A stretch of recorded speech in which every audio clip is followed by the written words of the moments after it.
Nascer, morrer, renascer ainda e progredir continuamente. Tal é a lei.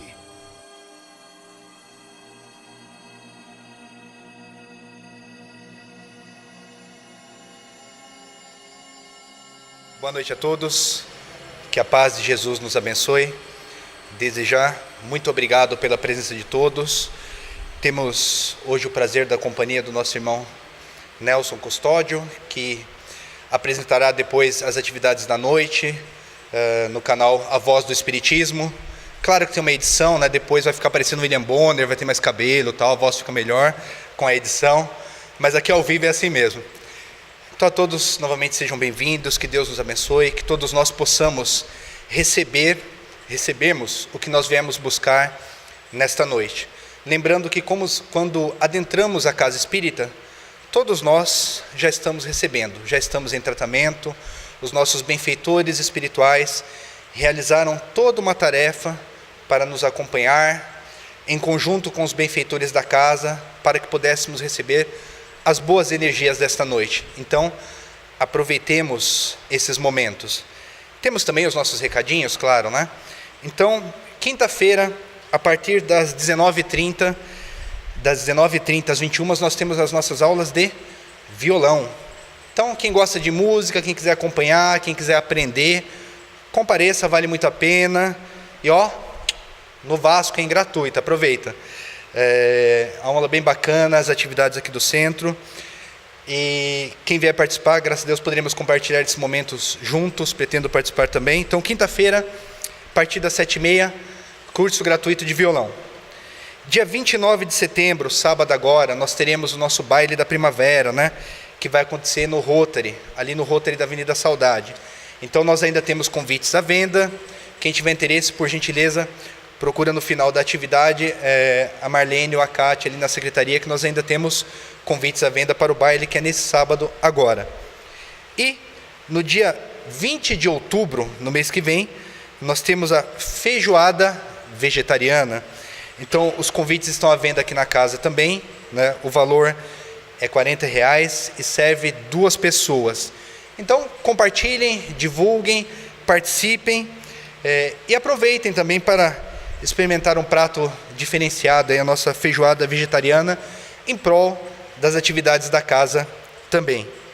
Então, dados os recadinhos da noite, vamos continuar com os nossos pensamentos elevados, ligados com Deus, nosso Pai de infinito amor e bondade, com Jesus, nosso irmão, mestre e modelo de conduta, com todos os nossos benfeitores espirituais e espíritos protetores desta casa de esperança e caridade. Que Deus abençoe todos os trabalhos desta noite, todas as atividades da casa, a todos nós que estamos aqui presentes, encarnados e desencarnados, que possamos receber as energias de amor e do bem que aqui viemos buscar. Que Deus nos ampare para que possamos aproveitar ao máximo as atividades da casa. Que Deus abençoe a diretoria da casa e todos os trabalhadores, para que tenham muita luz no exercício das suas atividades. E que os benfeitores espirituais abençoem a nossa irmã Kátia, que realizará a exposição da noite. Que ela receba toda a intuição, toda a luz do plano maior, para que possa compartilhar conosco bons ensinamentos e momentos de luz para as nossas vidas. Que Deus abençoe todos os nossos familiares, todos aqueles que estão nos nossos lares, aqueles que não puderam estar presentes conosco hoje. Que Deus abençoe as atividades da nossa casa e as atividades de todas as casas religiosas do nosso plano. Que essas energias de amor possam ser irradiadas para toda a nossa cidade de Araçatuba, para todo o nosso Brasil e para toda a nossa humanidade. Oração da serenidade. Pai, me dê coragem para modificar aquilo que posso, paciência para aceitar o que não posso modificar, e sabedoria, serenidade para compreender a diferença entre as duas, vivendo um dia de cada vez, desfrutando um momento por vez, tomando como Ele fez esse mundo como ele é, não como eu gostaria que ele fosse, aceitando as dificuldades como um caminho para a paz, confiando que Deus faz todas as coisas certas para que possamos ser felizes. Que assim seja.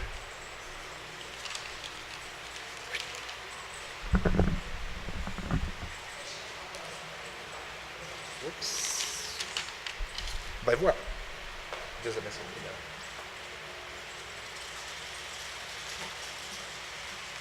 Pode abaixar, Nelson? Queridos amigos, boa noite a todos. No nosso encontro desta segunda-feira, quero dar as boas-vindas a quem está vindo hoje pela primeira vez. Dar um abraço na nossa amiga Ana, lá de Três Lagoas, que hoje está nos visitando. Seja bem-vinda, Ana, é um prazer tê-la conosco nesta noite. E nós estamos, durante esse mês de agosto, participando da campanha da Organização Mundial de Saúde, cujo lema é a prevenção ao suicídio, a preservação da vida. Então, a nossa casa engajada que está nas atividades envolvendo este tema, porque o nosso grupo, que nos reunimos às segundas-feiras, trabalhamos com essa problemática da depressão, da ansiedade, do transtorno bipolar. Então, nós vamos trabalhar hoje essa questão da depressão. Então, da depressão, quando muitas vezes leva ao suicídio. E nós vamos hoje conversar através de informações para prevenir o suicídio, trazendo algum subsídio da doutrina espírita. Dia 10 de setembro é o dia que a Organização Mundial de Saúde decidiu que fosse comemorado o Dia Mundial de Prevenção ao Suicídio, cujo tema é Eu Acredito na Vida. E este dia, ele é de ordem mundial. Ele está sendo trabalhado e ele está sendo difundido de uma forma globalizada. E nós, da doutrina espírita, temos muito privilégio, porque nós contamos com autores famosos, não é, doutrinários, estudiosos, como Richard Simonetti, que nós pudemos fazer um tributo para ele aqui nesta casa na quarta-feira. A Câmara Brasileira do Livro, durante todo esse mês também de setembro, está promovendo um tributo ao Richard Simonetti, uma homenagem em vida a este escritor espírita, que é autor de 65 livros, cujo tema central é o do maior autor brasileiro que trabalhou a prevenção ao suicídio e a preservação da vida. Então é uma honra para nós espíritas termos um companheiro homenageado em vida, cujo tema, a vida, o valor da vida, é reconhecido até mesmo a nível internacional. A Organização Mundial de Saúde também entende, junto com o CVV, que a melhor técnica para preservar a vida e prevenir o suicídio é falar. Durante muito tempo, nós passamos por épocas de preconceitos em que era proibido falar na palavra suicídio. As pessoas achavam isso, tinham vergonha, né? Se sentiam diminuídas quando tinha alguém na família que tivesse cometido essa situação. Então, durante muito tempo, falar em suicídio foi proibido. E hoje esse tema está sendo desmistificado, porque entende-se que quanto mais nós falamos, mais nós vamos solucionando os casos. Por quê? Porque nós vamos dando condições para as pessoas que ouvem como nós aqui hoje, para ajudarmos aqueles que porventura conhecemos, que tenham pensamentos destrutivos, que tenham ideias de exterminar com a vida física. Então, o suicídio, essa prevenção, é um assunto de uma forma tão complexa que precisa de muito aparato, de muita ajuda, de muitas mãos para podermos ajudar as pessoas que passam por essas dificuldades. Por que a Organização Mundial de Saúde instituiu o Setembro Amarelo como mês de prevenção ao suicídio? O suicídio é conhecido como um grave problema de saúde pública, por isso a preocupação da Organização Mundial da Saúde. E ele é definido como um ato deliberado, um ato intencional de causar morte a si mesmo. É assim que a Organização Mundial de Saúde define o suicídio. Para cada suicídio que ocorre numa família, de 6 a 10 pessoas, elas ficam diretamente impactadas, sofrem com aquelas circunstâncias. Então, não é só o sofrimento daquela criatura que cometeu o ato, aquele ato imprevisto, aquele ato impensado, aquele ato impulsivo, mas de 6 a 10 pessoas no círculo familiar, profissional desta pessoa é afetada. No mundo, para nós termos uma ideia, no mundo, a cada 45 segundos, uma pessoa se suicida. E no Brasil, a cada 45 minutos. E esta estatística, ela não é uma estatística completamente certa, porque é um dado que é muito camuflado, porque as pessoas não informam de maneira correta, conveniente, né? Então, mesmo caso as tentativas, porque as tentativas, as pessoas são socorridas nos pronto-socorros e tem que fazer um boletim de ocorrência. Só que no caso, por exemplo, dos jovens, esse boletim de ocorrência vai para a delegacia, o hospital, o pronto-socorro tem que informar a polícia. A polícia vai ali, pega os dados tal, e leva para a delegacia, para o plantão. E lá, normalmente, os familiares vão e dizem, não tomou comprimido porque queria se matar, não, porque queria dormir, estava cansado, estava isso. E pedem para aquela notícia não ser divulgada como suicídio. Então, muitos casos são camuflados, daí a dificuldade da estatística, de uma forma real. Então, o suicídio, ele é conhecido como a segunda maior causa de morte entre pessoas de 15 a 29 anos. Então, é muito jovem, né? E é a 15ª causa de morte no mundo. Um companheiro nosso de doutrina, Haroldo Dutra, ele fala alguns segundos sobre aquela pessoa que por algum motivo pense ou deseje ou queira não enfrentar mais as dificuldades que está enfrentando, os seus problemas. Então nós vamos passar aqui, compartilhar com vocês um vídeo do Haroldo Dutra, de alguns momentos que ele trabalha muito bacana, conversando diretamente com aquele que talvez possa estar tendo pensamentos destruidores.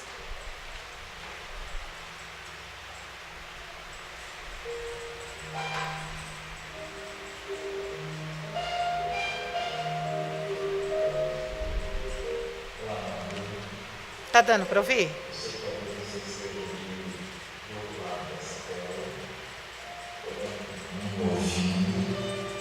Passando uma situação muito difícil, extremamente traumática, algum problema que você considera insolúvel, insuperável, e talvez, acreditando que você é o único, ou acreditando que você não tem força, que você está desamparado, e seja passando pela sua cabeça, abandonar,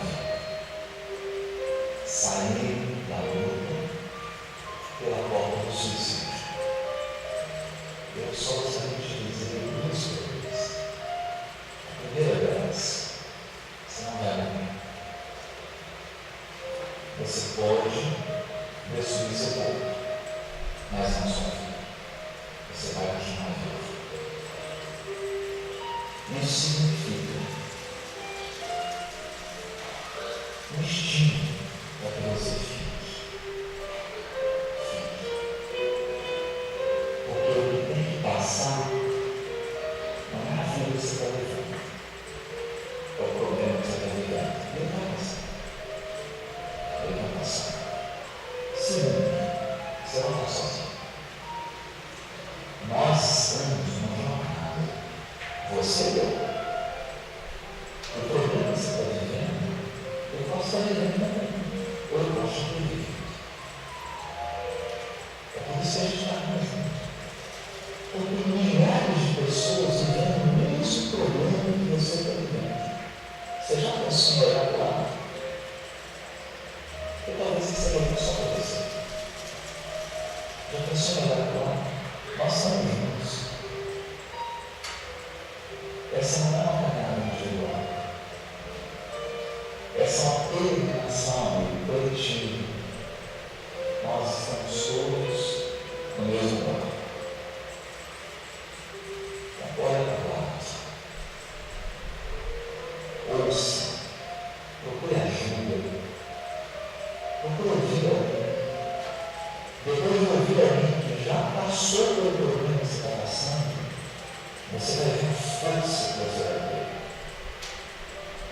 Você vai ver o poder da solidariedade. O poder de ter um coração ao lado do seu. Então, abre os olhos. Pense nisso.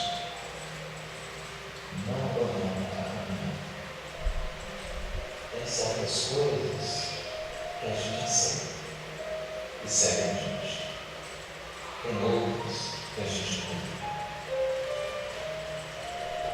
Eu não sei o seu problema. Não sei se ele pode ser mudado ou se você simplesmente aceitar. Mas uma coisa eu sei. Você pode abrir a cabeça, você pode olhar para o lado, você pode dar a mão para a gente, para mim, para todos que estão ao seu lado, e continuar vivendo. E nós vamos chegar.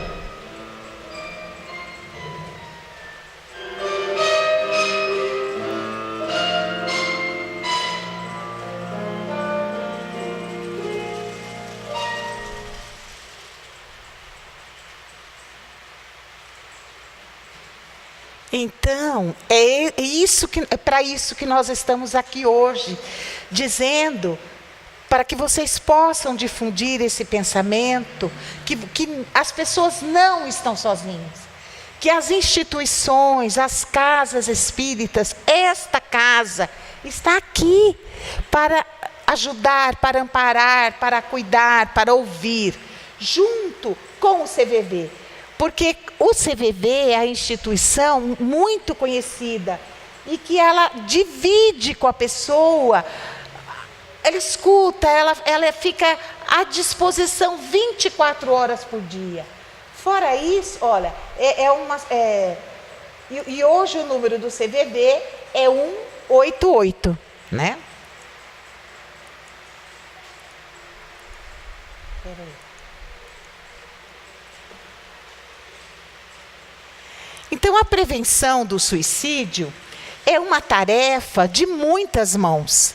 Ela requer amizade, amigos, instituições, assistência médica, assistência terapêutica, mas especialmente aquela pessoa amiga, aquele familiar que pode estar ao lado, observando, prestando atenção naquilo que está acontecendo com aquele amigo, dando esta mão amiga, que é isso que nós estamos nos propondo aqui neste momento. Então, o número do CVV hoje é 188. Temos também aqui os números do meu telefone, que eu deixo à disposição no caso de alguma emergência. E isso, às vezes, a gente acha que são coisas sem importância. Mas nós temos o nosso amigo Alex, também, que é o nosso companheiro da nossa casa, nessa programação do Setembro Amarelo. O Alex também, quando ele faz as palestras, ele deixa o telefone dele. E uma noite dessas, me permite contar, uma noite dessas, após uma reunião nossa, o Alex voltando para a casa dele, teve um chamado no celular. uma pessoa que assistiu a palestra dele num determinado lugar, viu o número, gravou e telefonou para ele que a filha, o parente, não sei se a filha ou a neta, de 17 anos, tinha tentado suicídio. Então, o Alex imediatamente foi para lá com o pessoal da nossa equipe, fazer o atendimento na residência para os pais. Era o avô ou o pai da criança? O avô. Da tarefa, então, da palestra. Então, às vezes, a gente não tem, acha que isso não vale a pena anotar. Mas anotem, tenham com vocês o número do CVV, o meu número, o número do Alex e de algum amigo que, se você precisar, numa hora de emergência, telefona. Há muitas pessoas que podem ajudar. E aí nós vamos ver quais são os fatores de risco da depressão. Nós temos como fatores de risco da depressão fatores psicológicos. Que são esses fatores psicológicos? São perdas recentes, são também perdas de figuras parentais na infância, o pai, a mãe, os cuidadores daquela criança, uma dinâmica familiar conturbada, problemas de relacionamentos na família, personalidades que a gente costuma dizer com traços significativos de impulsividade, de agressividade, de humor variado. Temos também as causas, como nós chamamos, que são as causas dos transtornos mentais. Quais podem ser essas causas? Depressão, ansiedade, não é? Problemas de borderline, que acontece muito com os jovens, que são aqueles jovens que se cortam, que se machucam, como forma de tirar aquele sofrimento, aquela dor de dentro. Então, se cortam, se machucam, não é? A esquizofrenia e também outras comorbidades, como, por exemplo, o uso de substâncias psicoativas, álcool, drogas, não é? E outras coisas mais que estão dentro desse rol das substâncias psicoativas. Temos também os problemas sociodemográficos. O que quer dizer isso? O suicídio, normalmente, ele acarreta mais no sexo masculino, numa idade que é entre 15 e 35 anos e acima dos 75. Então, a gente vê que ele pega os jovens e uma idade muito produtiva.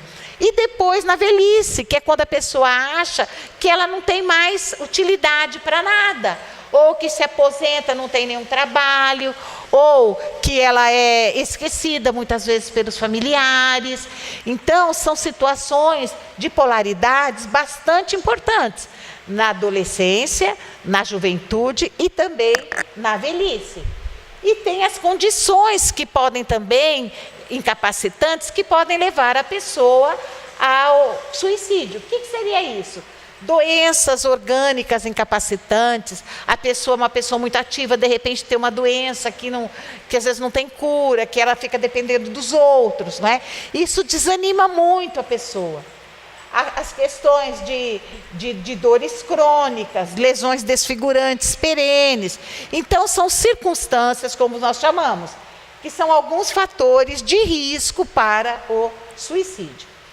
Mas aí, então, nós vamos dizer, nós estamos hoje conversando como é que nós podemos ajudar alguém que nós conhecemos, alguém que nos foi conversado, dito que aquela pessoa precisa de ajuda, que está com esses pensamentos desintegradores, destruidores.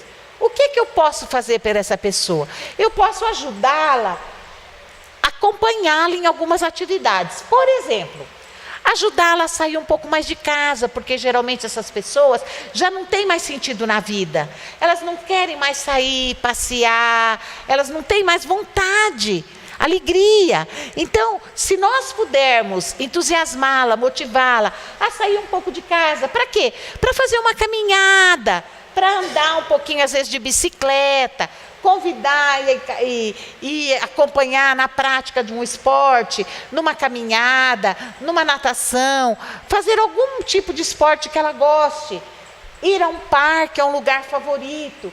Isso ajuda muito e nós podemos entusiasmar essa pessoa, motivar e ir junto com ela, não é? E ser também criativo, incentivar essa pessoa às vezes a desenhar, a pintar, a bordar, a fazer atividades manuais, crochê, não é? E isso não tem a ver com sexo, com nada. Nós temos um companheiro aqui, o Rogério, que faz crochê divinamente, né? É um exemplo para nós, né? Então, aproveita a criatividade, esse dom, né? E vai fazer alguma coisa, incentiva para essa pessoa sair desse círculo nefasto, desse pensamento destruidor. Incentivar essa pessoa, às vezes, a cozinhar, fazer um lanche, um docinho, e escrever o que ela está sentindo. Pega um caderninho e vai anotando por que você está triste, o que você está pensando hoje, o que está acontecendo com você, e vai fazendo um diário, porque à medida que a pessoa vai conversando, colocando para fora, às vezes a pessoa não aceita muito conversar, porque tem vergonha, porque é tímida, mas então incentive-a a escrever o que ela está sentindo, por que ela está tendo aqueles pensamentos, e também estimulá-la a acalmar os sentimentos. O que significa acalmar os sentimentos?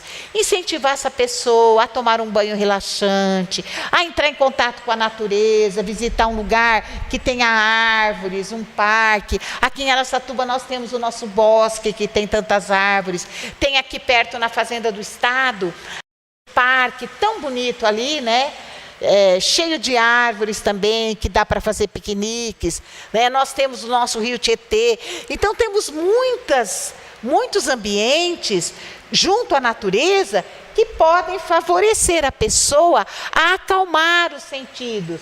Então, sentir o perfume de uma essência que ela gosta, cultivar flores, cultivar uma horta. Que coisa mais gostosa do que você molhar uma horta? Do que você cultivar algumas plantas, algumas flores, não é?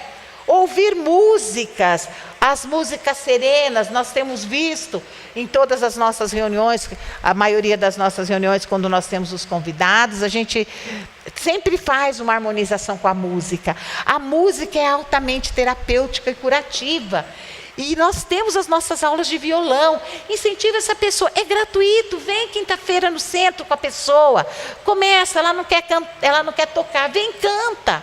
Então é canto, é música, sai de casa, conversa com outras pessoas e ela vai se sentindo mais calma, vai serenando um pouco mais os pensamentos. Ensinar essa pessoa também a relaxar.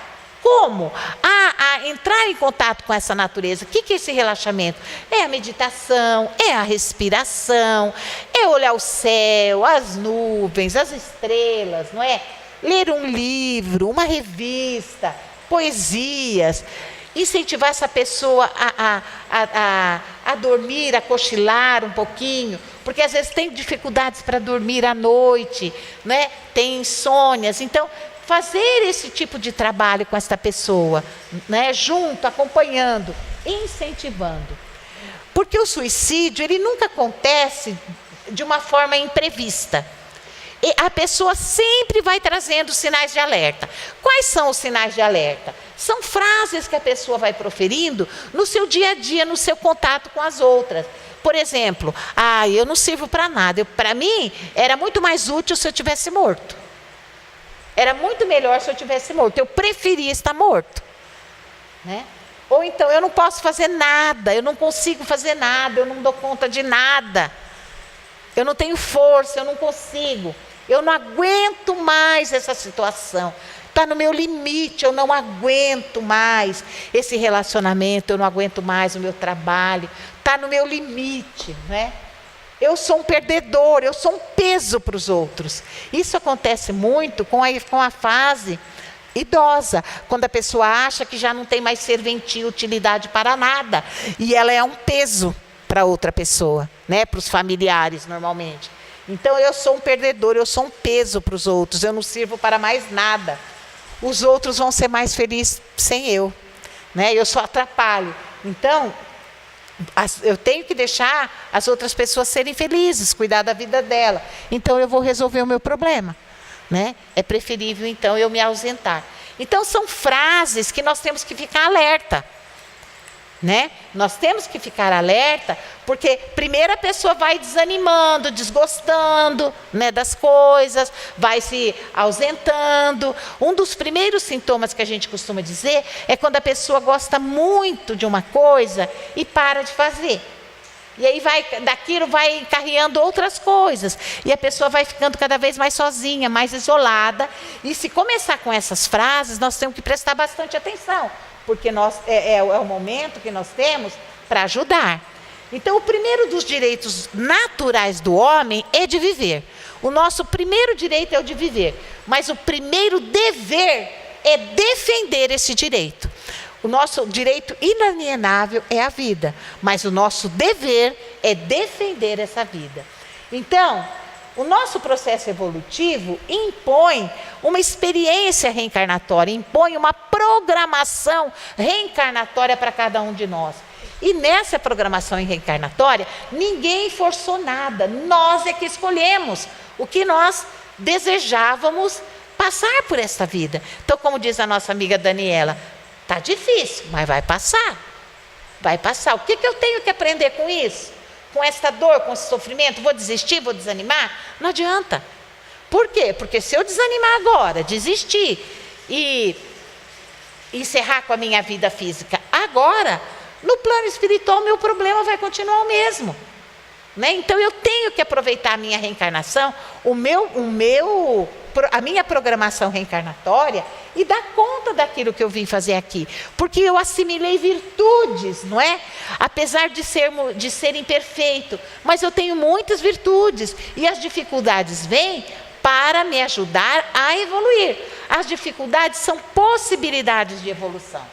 Então, o espírito deixa temporariamente o mundo primitivo, que é o mundo dos espíritos.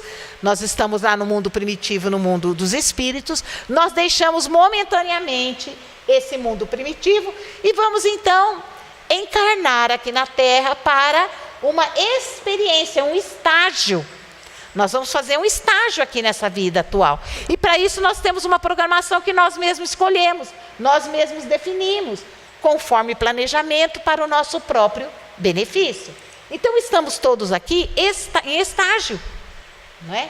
Então, muitas pessoas dizem que o suicídio é um passaporte para o vale do sofrimento.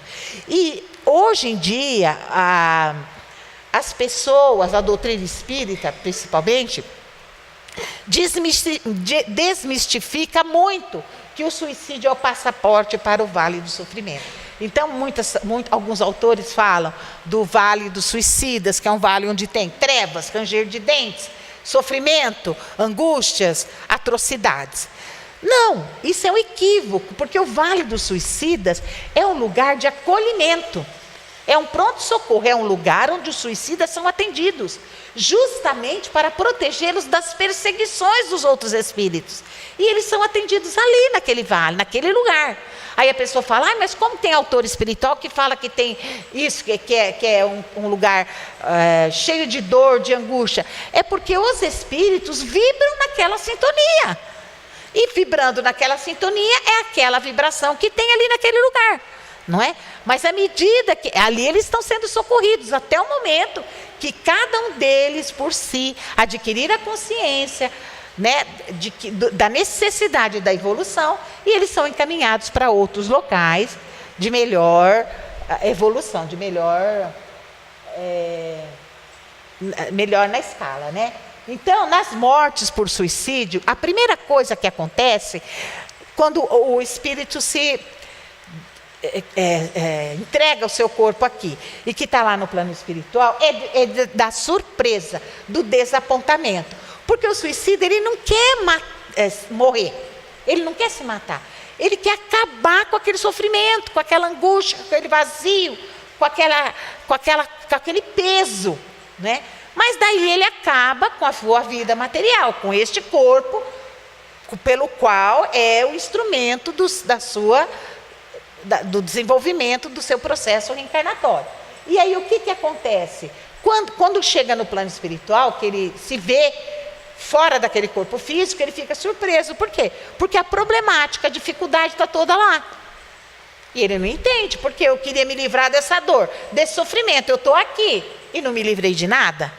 Não é? Então, é um sofrimento, é uma surpresa, não é? Daí que fala que este local onde eles são atendidos é de sofrimento, porque eles veem que eles queriam se ver livres do sofrimento e, no entanto, não estão. O sofrimento está ali ainda, não é? Então, essa surpresa e esse desapontamento, porque eles não acreditam muitas vezes que estejam mortos e eles sustentam que não morreram. Então, muitas vezes eles veem o seu corpo, sabem que aquele corpo é dele, mas não compreende que ele esteja separado do corpo. E aí o sofrimento maior é porque ele procura as pessoas da sua afeição, ele procura os seus familiares, os seus amigos, e as pessoas não entendem, não atendem, não entendem o que está acontecendo com ele. Não entendem e não atendem. Então, daí que vem aquele sofrimento, aquele desespero, porque ele quer entrar em contato com as pessoas e não conseguem. E nós temos nas nossas reuniões mediúnicas, nós tivemos aqui nessa casa uma tarde de psicografia com o médium Newton Stuck, e ele psicografou uma mensagem de uma jovem de 17 anos, que cometeu o suicídio por enforcamento. Ele não leu essa mensagem, mas depois a mãe que já está acompanhando, já faz tempo que aconteceu esse fato, a mãe vem acompanhando e tudo, e esses dias eu encontrei com ela, ela estava me dizendo que a filha dela dizia nas cartas, demorou muito tempo para a filha poder, com a ajuda da avó, trazer uma mensagem para a mãe. Porque o que a mãe tinha? A mãe tinha um processo de culpa muito grande, porque era uma menina inteligente, não tinha problema na escola, tirava boas notas, tinha um namorado que era legal, não tinha problema familiar em casa, não tinha nada. Como é que essa menina suicidou-se, se enforcou? E a mãe queria entender onde ela tinha falhado.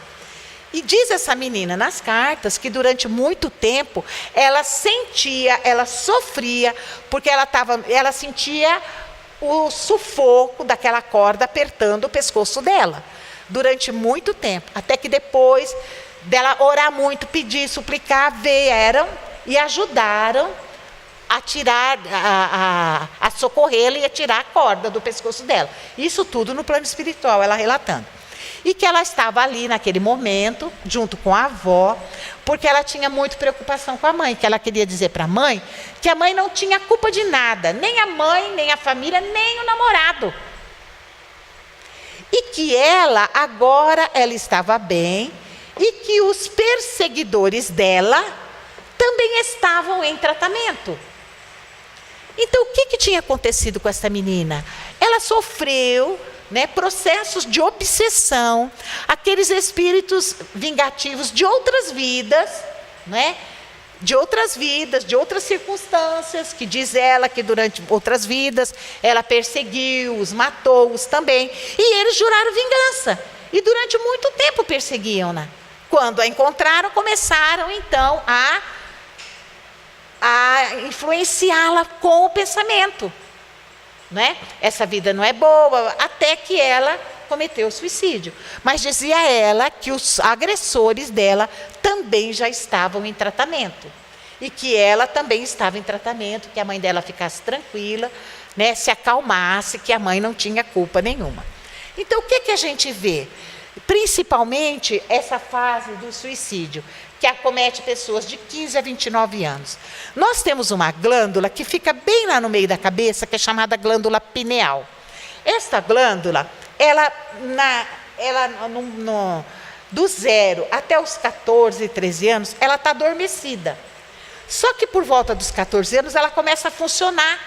E essa glândula é responsável pelo ciclo de vigília e sono, entre outras coisas também que ela é responsável. Mas ela é responsável também, e principalmente, pelo nosso contato com a espiritualidade. Então, grande parte desses adolescentes que estão com esta glândula iniciando o funcionamento, entra em contato com coisas de outras vidas, com reminiscências, com lembranças. E isso pode começar a fazer com que ele venha. Ele não entende, ele não sabe, não é? E aí fica aquelas ideias, aqueles pensamentos perturbadores, não é? E aí então o que acontece? Atrai outros pensamentos, outros espíritos, vêm junto. E aí fica aquela perturbação, aquela obsessão, que é a maioria dos casos hoje em dia de suicídio em jovens. Então, essa glândula começa a funcionar. E aí o que acontece? Esses jovens, normalmente, eles não têm uma religião, não frequentam nem nada. O que os pais precisam fazer? Trazer os filhos aqui na nossa casa espírita, por exemplo, na igreja, onde for. Leva, porque, por exemplo, aqui na nossa casa nós temos aula de evangelização, nós temos pré-mocidade, nós temos mocidade. Se esse jovem está vindo, ele está conversando, ele está entendendo como está acontecendo com ele. Ele é socorrido, a mãe está vindo, ele toma o passe, não é? Aqui na casa tem diversos tipos de tratamento, ele pode estar vindo, frequentando, né? Então, é uma ajuda, é um suporte muito importante. Então, quem tem filhos adolescentes, presta atenção, porque às vezes você vem, mas não traz seu filho. Você vem, mas não traz a pessoa que está precisando, não é? Porque a pessoa é arredia. E se não vem, não tem o hábito de vir, sozinha muitas vezes não vem. Então é muito importante que venha, que faça o tratamento, que frequente as aulas. Porque eles vão entender que o suicida não seguirá para a espiritualidade, para um lugar mais adequado, enquanto ele não for desanimalizado e livre dessa desorganização mental e vibratória. Então ele está no mundo espiritual sem estar desencarnado, porque ele ainda está ligado com aquele corpo físico que está ali inerte, sem vida, não é? Normalmente ele reencarna antes de ascender essas faixas vibratórias mais leves, porque o plano espiritual se compadece e dá logo as outras oportunidades. Outras oportunidades que também varia muito. Varia de tantos anos até 250 anos. Né? Então, depende muito de como essa pessoa vai entender a sua vida. Mas temos também os suicídios, o suicídio direto. É esse suicídio que nós conhecemos, né, que pode ser feito de diversas maneiras. Mas nós também temos o suicídio indireto, que muitas vezes nós cometemos com o nosso corpo, desarranjando o nosso corpo, desarmonizando o nosso corpo, trazendo padecimento. Então, por exemplo, sexo desequilibrado, tensão exagerada, cólera, raiva, ira, vícios de ordem geral, ódio, ociosidade, preguiça, não é? Paixões exageradas, pessimismo, hipocondria, tudo isso também, todas as atividades que nos levam a nos esquecer do nosso corpo, a desatender a necessidade do nosso corpo e acelerar o seu processo de envelhecimento, o seu processo de adoecimento, é um suicídio indireto. Então isso nós temos que prestar bastante atenção, porque o suicídio não consiste somente nesse ato voluntário que produz aquela morte instantânea, pelo tiro, pela facada, pelo enforcamento ou por outro, pelo remédio, qualquer coisa nesse gênero. Ele também está em tudo que se faz, né? Em conhecimento de causa. Tudo que nós fazemos com conhecimento de causa, que deve apressar prematuramente a extinção das nossas forças vitais, é um suicídio indireto. E é grande a nossa responsabilidade sobre isso. Quem nos diz isso é Allan Kardec no livro O Céu e o Inferno. Então, no Livro dos Espíritos, na questão 944, Kardec esclarece a seguinte pergunta: o homem tem o direito de dispor da sua própria vida? Os Espíritos dizem que não. Só Deus tem esse direito, porque o suicídio voluntário é uma transgressão a esta lei. É o meu primeiro direito inalienável, é o direito à vida. E o meu dever, preservar esta vida. Então, o suicídio não é um ato sempre voluntário? Ele diz assim, muitas vezes não, porque o louco, que se mata não sabe o que faz. Então, o suicídio, ele é voluntário quando a pessoa sabe que ela está promovendo prematuramente a morte do seu corpo físico. Quando ela sabe de uma maneira voluntária que aquilo é nefasto para ela. Então, Allan Kardec diz também que todo aquele que tira a própria vida para fugir à vergonha de uma ação má, prova que se prende mais à estima dos homens do que a de Deus. Então, muitas vezes as pessoas tiram as suas próprias vidas porque passam por uma situação, falam, eu tenho vergonha do que está acontecendo, né? Eu não tenho como enfrentar as outras pessoas, a sociedade, né? Então ele diz assim, que essas pessoas, quando elas tentam contra a própria vida por causa disso, é porque elas se prendem muito mais ao que as outras pessoas pensam do que a lei divina. E eu me lembro que durante um tempo, há muitos anos atrás, eu atendi um rapaz. Ele ia fazer 14 anos. Um rapaz muito bonito. Ele foi encaminhado para mim por um psiquiatra, porque o garoto tinha tomado uma porção de medicamento, foi para o pronto-socorro, lá foi feito o BO do suicídio e tal. Aí o médico, o psiquiatra, me encaminhou, e também porque ele estava muito ausente da escola. Ele ia na escola, mas ele não fazia nada, né? Então, um rapaz de uma família muito estruturada, né? Uma família bem economicamente na cidade e tudo. Aí eu comecei a trabalhar com ele, conversar, fazer as atividades, fazer alguns exercícios. E ele, então, devagar, ele foi me contando que ele era muito esquisito. Que, na verdade, ele ficava ausente da escola porque ele não se encaixava em nada. Ele falava, Cátia, eu não gosto desse negócio de balada, de festa, de bebida, de droga, não gosto disso. Então, meus amigos vão e eu não vou. Todo mundo implica comigo porque eu não vou. Eu gosto de ficar na minha casa, no meu quarto. E ele ficava na casa dele, no quarto dele, fechado. Renascer ainda e progredir. Ele falava, eu não aguento aquelas conversas daquela moçada que vai e bebe. Parece que eu sou velho. Eu sinto que eu sou velho, parece que eu não sou desse mundo. Ele dizia isso sempre. E sempre, cada vez mais se isolando, né? Aí eu ia conversando com ele, cada vez ele ia abrindo um pouquinho mais para mim, até que um dia ele falou assim para mim, Cátia, eu tenho a impressão, eu sei tudo da Segunda Guerra Mundial. Desde pequeno, eu leio sobre a Segunda Guerra Mundial. Eu sei tudo. Ele falou, desde que eu comecei a ler. Mas como assim? Aí eu pesquiso na internet, eu compro livro, tudo. Então, é dessa coisa que eu gosto, desses assuntos que eu gosto.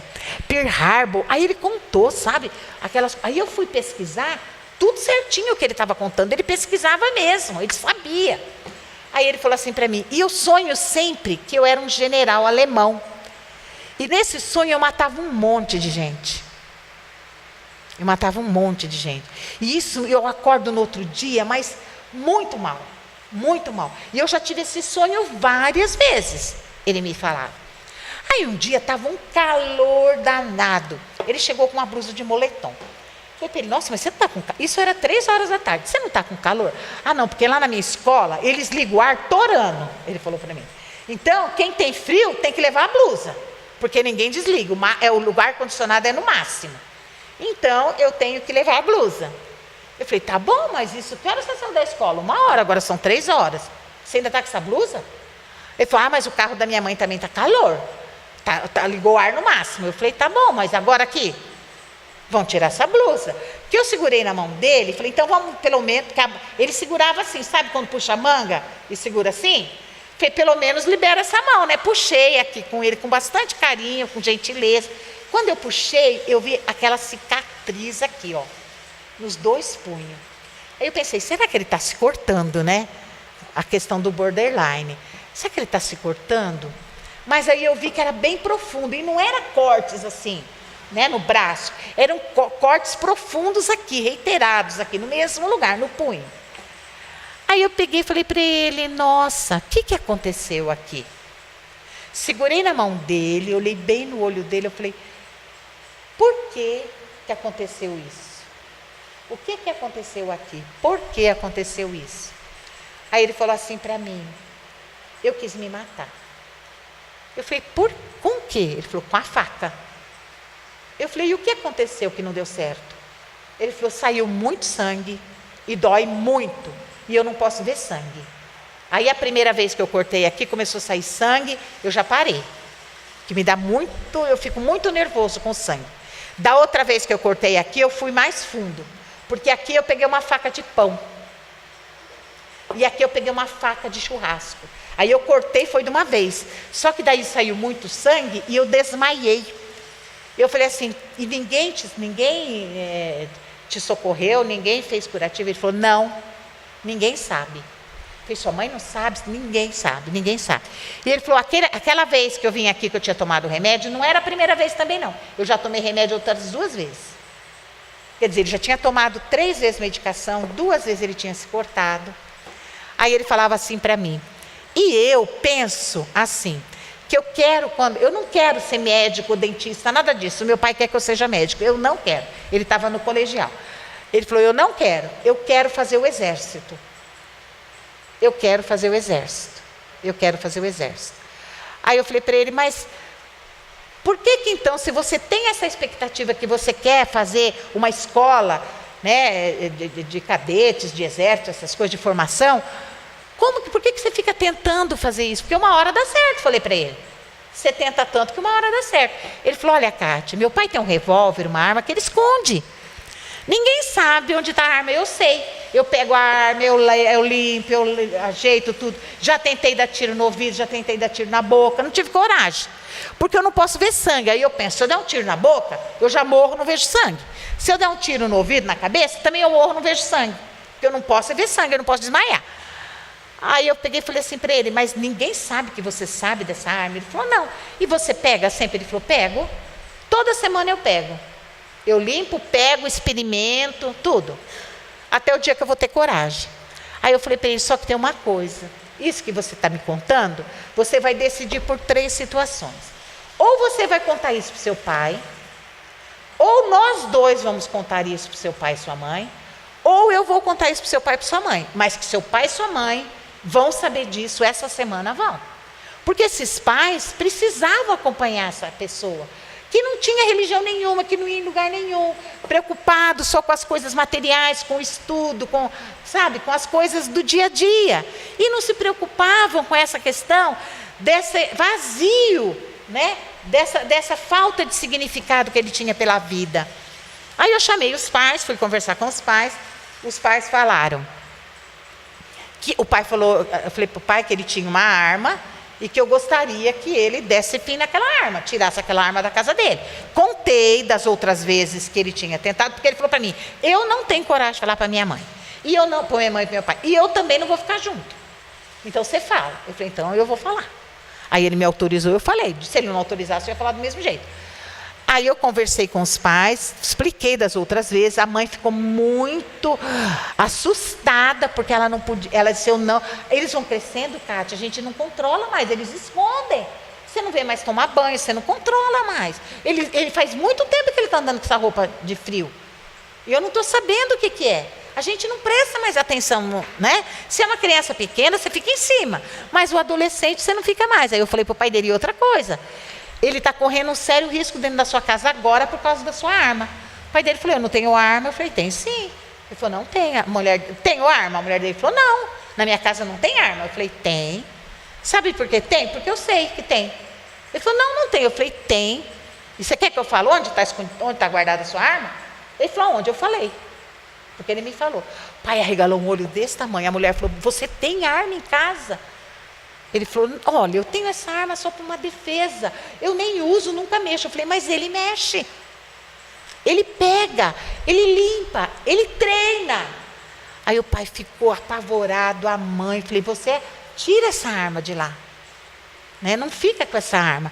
Aí depois de passar, aí tá, continuamos o trabalho por mais algum tempo, depois ele foi estudar fora.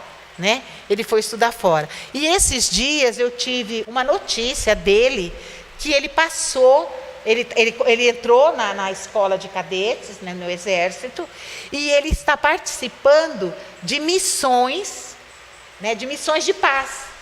né? Ele em determinado período do ano, o exército é convocado para trabalhar em missão de paz. Então, aí ele me mandou um recado, que ele falou: Kátia, estou trabalhando em missão de paz, né? Lá na África. Aí ele falou assim: você me salvou. Eu falei para ele: você está enganado, não foi eu que te salvei. Quem te salvou foi você próprio que se salvou, porque você percebeu que era possível você fazer diferente. E ele falou: Kátia, então, em vez de eu ter aquela experiência horrível de que eu tinha matado tanta gente, eu resolvi, agora que eu sou soldado, que eu estou no exército, a ajudar as outras pessoas, né? Então, olha, o planejamento dele, reencarnatório, era o quê? Se em outras vidas ele tinha feito tantas circunstâncias de matar tanta gente, ele não precisava tirar a sua própria vida, mas ele tinha que reerguer outras vidas, né? Então, ele contando da alegria dele e está nesses procedimentos. Agora mesmo ele está lá em Roraima, né? Agora esses dias atrás ele falou para mim que estava lá em Roraima, ajudando os refugiados, né? E lá diz que eles fazem tudo, lá nos acampamentos, tudo. Então ele falou: então eu estou reerguendo vidas. Então olha que circunstância, uma situação de lembranças, de reminiscências que a glândula pineal trazia, né, de perturbação, ele pôde, através da ajuda dos pais que entenderam, que deram suporte, né, das possibilidades que ele teve depois de reconhecer o valor da vida, não é, e ressignificar tudo isso.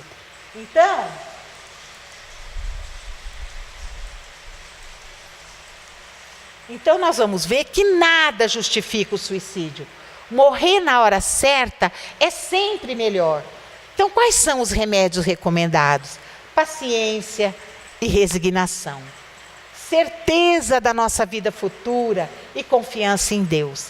Então, quando as circunstâncias que nós temos que refletir, nos diz o André Luiz no livro Ação e Reação, que quando torna a merecer o prêmio de um novo corpo carnal na esfera humana, entre as provas que se repetirá, naturalmente se inclui a extrema tentação do suicídio, na idade precisa em que abandonou a posição de trabalho que lhe cabia. Então, eu acho que é mais ou menos isso que acontecia com aquele jovem, porque ele era um soldado em outras vidas e ele havia se matado, né? Então, quando ia chegando a proximidade dele escolher a profissão e tal, então o que aconteceu? De escolher, né, esse novo corpo que ele tinha hoje, o que acontecia? Ele incluía aquela tentação. Então, quando nós trazemos essa tentação, nós precisamos muito de braços abertos, amorosos, cuidadosos, de abraços que olhem, de braços que abraçam, de ouvidos que escutem, de olhos que vejam com amor, para poder liberar essas pessoas de todas essas tensões. E agora a recomendação da doutrina espírita aos familiares das pessoas que se suicidaram. O grande conforto que a doutrina espírita oferece, então, a todos os familiares das pessoas que se suicidaram, é a certeza de que Deus não desampara nenhum dos seus filhos, por mais que estes tenham se equivocado, por mais que eles tenham se desviado das suas leis. Deus não desampara ninguém. Ninguém está relegado ao sofrimento eterno. Deus não seria infinitamente bom, justo e misericordioso se ele assim o fizesse. Então, o sofrimento do suicida, ela tem a duração necessária ao tempo para o seu arrependimento, para o seu reequilíbrio. E todas as religiões combatem o suicídio, muitas vezes chegando, alguma delas, a negar ao suicida o direito às orações em favor dos mortos. O Espiritismo reconhece que todos são filhos de Deus, herdeiros do universo, e que todos têm direito às preces e às orações. Então, o que nós podemos fazer de melhor é orar por esta criatura que, de uma maneira tão impensada e impulsiva, deu fim à sua própria vida. Então, aqui nós temos no livro, Joana de Ângeles nos traz um texto lindo, né? No livro Após a Tempestade. Ela diz assim: aguarda um pouco mais quando tudo te empurrar ao desespero. A divindade possui soluções que desconheces. Recupera hoje o desperdício de ontem, sem pensares jamais na atitude simplista do suicídio, que é a mais complexa e infeliz de todas as coisas que podem ocorrer ao homem. E o Alex já colocou esse vídeo para encerrar o nosso encontro de hoje. Este vídeo, ele dura 2 minutos, e ele é de um psicólogo espírita palestrante chamado Rossando Klinger. E ele é a colaboração dele para essa campanha do Setembro Amarelo. Chama-se Fica.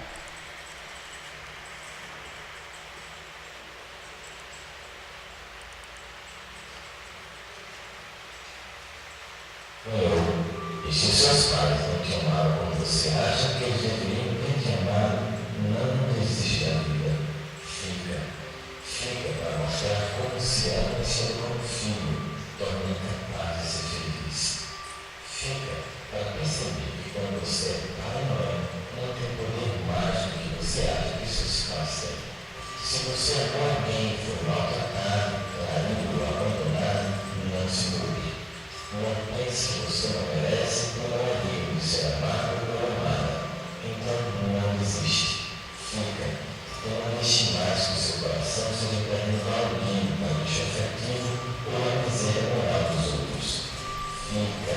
E mostra a todos que você deve amar alguém, com toda a ternura e respeito que as pessoas merecem. Se na escola que o mundo menospreza, não desiste da vida. Fica para mostrar que essas vozes não te definem. Sabe de uma coisa? Vou te contar um segredo sobre essas pessoas que nos humilham e tentam nos destruir.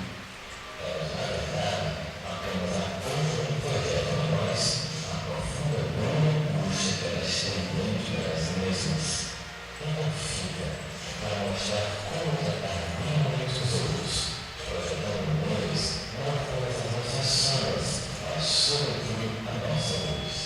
Se você acha que você não tem nada de jeito que não vale nessa terra viver, saiba que essa é a mão inteira para você entender. Insista, não desista, fica. Eu já pensei em desistir, eu já planejei como desistir, mas eu vou ficar tudo passou. Não deu mágica. A dor não passou inicialmente, também não passou inicialmente. Vai passando na sequência da vida. Eu vou ficando mais e mais forte. Acredite, vai ficar e provar para todo mundo, e sobretudo para nós mesmos, que a vida vale a pena ser vivida. E se você não gostar por aí das muitas palestras que faço, se puder, vá ao encontro, um abraço, e nos meu ouvido, que você ficou para provar que é possível ser feliz.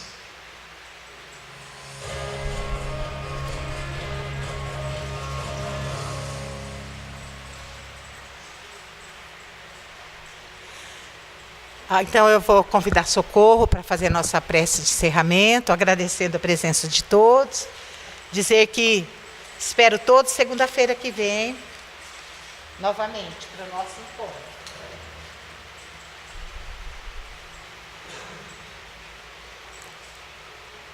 Queridos amigos, nós temos muito que agradecer por podermos ter participado dessa palestra tão enriquecedora, tão maravilhosa, que nós conhecemos o assunto, mas se não, aqueles que nunca ouviram falar, saiam daqui melhorados, pensando, procurando observar um pouco mais aqueles que estão ao lado de cada um de nós, que possam estar pensando em algum tipo de suicídio. Mas vamos orar, vamos erguer os nossos pensamentos a Deus, nosso Senhor Jesus Cristo, aos nossos mentores espirituais, aos amigos espirituais que trabalham conosco nesta casa, que nos ajudam, que nos orientam. Nós, neste momento, agradecemos imensamente por todas as coisas que são realizadas neste ambiente, coisas que nós muitas vezes nem ficamos sabendo, mas que a espiritualidade está sempre presente, amparando e orientando a cada um de nós naquilo que é o melhor a ser feito. E que nós continuemos firmes no nosso dever, no nosso trabalho, e que Deus nos envie cada vez mais orientação, paz e muita luz no caminho e na vida de todos nós, os que se encontram aqui e aqueles que porventura não puderam vir. Que Jesus abençoe a todos nós. Que assim seja.